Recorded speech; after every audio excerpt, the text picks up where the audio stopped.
why did God allow blacks to be suffer? We are told by certain groups of churches that the black people of the earth are the children of Ham. You see, Noah, you heard the name Noah, after the flood. In the Genesis chapter 9 you read, Noah, after the flood, him and his 3 sons, Sam, Ham and Japheth, they started growing grapes. And from the fruit of the vine, they fermented the wine. And Noah drank too much.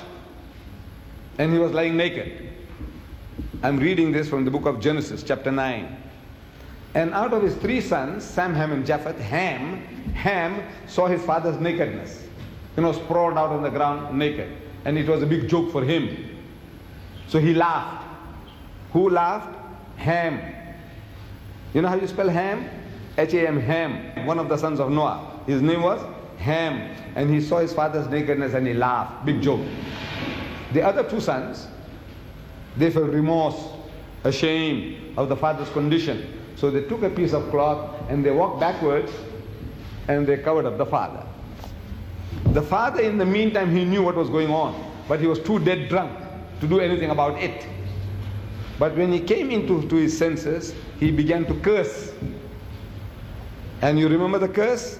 He said, "Cursed be Canaan, for a servant of servant thou shalt be unto thy brother." You attend Bible class, don't you? You remember this? "Cursed be Canaan, for a servant of servant thou shalt be unto thy brother." So they tell us in a system, they say that we black peoples of the earth are the children of Ham, laughed at his father's nakedness. So as such, we are to become the hewers of wood and the drawers of water.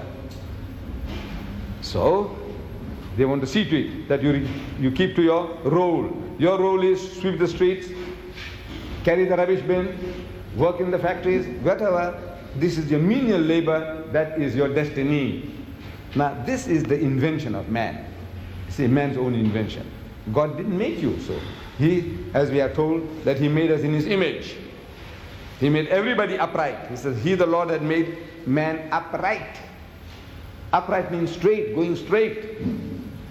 So the invention of man, the devilishness in man, is finding excuses to how I can discriminate against you, create theories, weave stories, fairy tales, and around these fairy tales, I find justification for keeping you down. Now, the Holy Quran, this book of God, the Quran, our religious book, it gives us an explanation of the theory of race. And I would like you to judge whether it answers the problems of mankind or not. It says, and I'm quoting in Arabic, the original, and I give you the translation. It says, Ya ayyuhan nas, say, oh mankind, the whole of mankind, whether Africans, Indian, Chinese, Eskimo, everybody.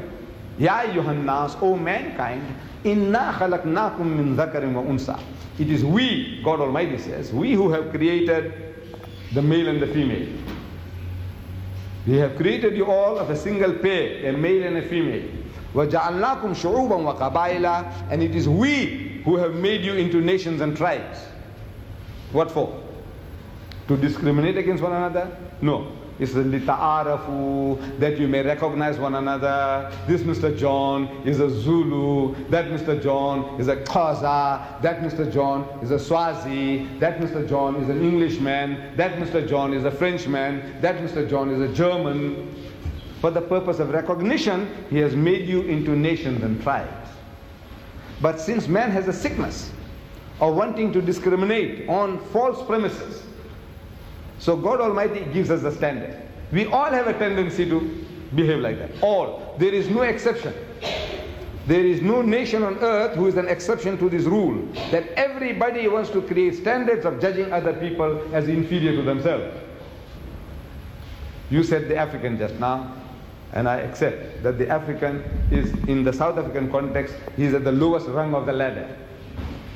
Economically, educationally, in the professions, he is at the bottom rung.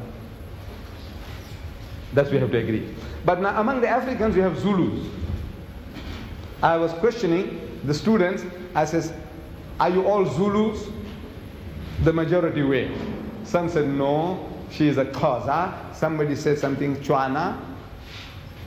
But now the majority of the people that are here in this institute are Zulus. Am I right? Right. Now ask the Zulu. Ask the Zulu, what is Zulu? Izulu. What does it mean? Izulu. The heavens. No? Izulu. You are the heavenly people. Izulu. Yes, that's in your mind. Izulu, we are the topmost people. Among the Africans, who is the greatest tribe? The warrior nation, the topmost nation. Your title, the name, your name of your race is also Zulu. Zulu.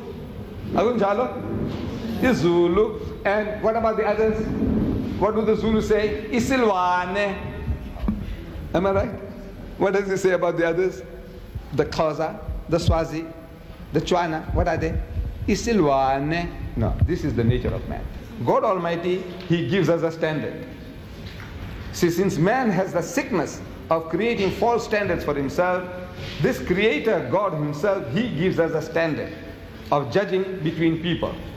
And the judgment is, it says, Inna akramakum indallahi atqakum. So most certainly, the noblest in the sight of God is he who is the best in conduct. Not good or bad, not rich or poor, not black or white, but the best in conduct. If your behavior is better for mankind than mine, you are a better person. If my behavior is better than yours for mankind, then I'm a better person. It has got nothing to do with your race, your language, your color, or your riches.